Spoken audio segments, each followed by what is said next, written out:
Praise the lord. ఈరోజు దేవుని వాగ్దానము మత్తయి సువార్త 6వ అధ్యాయం 7వ వచనం.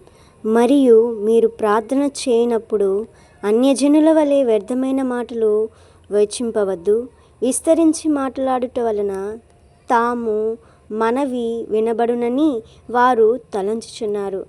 ప్రియ సహోదర సహోదరులారా, మనం చూసినట్లయితే మనం మాట్లాడే మాటలు ఎలా ఉన్నాయో అనేది ఇతరుల వ్యక్తికి తెలియచేస్తూ ఉంటుంది.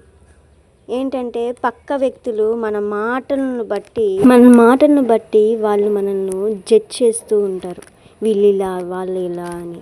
కానీ ప్రభు రక్తంలో కడగబడిన మనము, దేవుని బిడ్డలుగా పిలువబడుతున్న మనము కూడా ఎలా ఉండాలంటే మన మాటలు శ్రద్ధగా ఉండాలి. అనుకూల వచనము మాత్రమే మాట్లాడాలి. కానీ ఏ దుర్భాష అయినను ఏది మనం మాట్లాడకూడదని ప్రభు సెలవిస్తూ ఉన్నారు.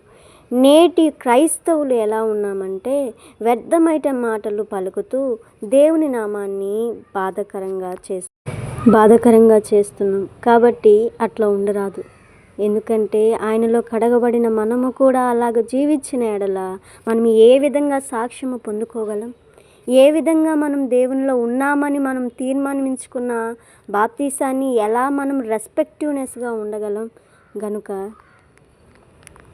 కాబట్టి మన ప్రార్థన చేయనప్పుడు కూడా మనము వ్యర్థమైన మాటలు మన నోటన రాకుండా మన పరిశుద్ధాత్మను ప్రేరేపణ ద్వారా మనం ప్రార్థించాలి. ఆయన నామాన్ని ఘనపరచు విధంగా ఇతరులకు సాక్ష్యముగా మనము నిలవాలి. ఈ వాక్యానుసారంగా నడుచుకునేలాగున ప్రార్థిద్దాం. పరిశుద్ధమైన తండ్రి, నీకు స్తోత్రాలు తండ్రి. అయా, ఇంతవరకు మమ్మల్ని కాచి కాపాడి నూతనమైన దినంలో మమ్మల్ని ప్రవేశపెట్టిన తండ్రి, నీకు స్తోత్రాలయ్యా. అయా, ఈ యొక్క సమయమున తండ్రి మా నాయన మేము వాగ్దానం విని ఉన్నాం. వాగ్దానుసారంగా తండ్రి మా జీవితాలలో జరిగించు ప్రవ్వా. అయా, మేము అనుకూల వచనం మాత్రమే మాట్లాడుతూ వ్యర్థమైన ఏమీ మా నోట మాట్లాడక అయా ప్రార్థన చేయనప్పుడు మమ్మల్ని ఆత్మలో అయా మమ్మల్ని నింపుదలను దయచే ప్రవ్వా. స్తోత్రాలు నాయనా. అన్ని విషయాల్లో నీ కృప చూపించండి. మా ప్రియులందరికీ నీవే అయా తోడు నీడతో ఉండి మా సాక్ష్యాన్ని మేము కాపాడుకునేలాగున మమ్మల్ని చేయి ప్రవ్వా. అయా తననైనా వీధిలో సాక్ష్యము బలంగా ఉండిన ఎడల తండ్రి అయ్యా నీ వారసులు అవుటకు మేము ఎంతో ఉన్నతమైన వారు అవుతాము ప్రవ్వా. అందును బట్టి స్తోత్రాలు నాయనా. నీవే మమ్మల్ని ఆశీర్వదించండి, దీవించండి.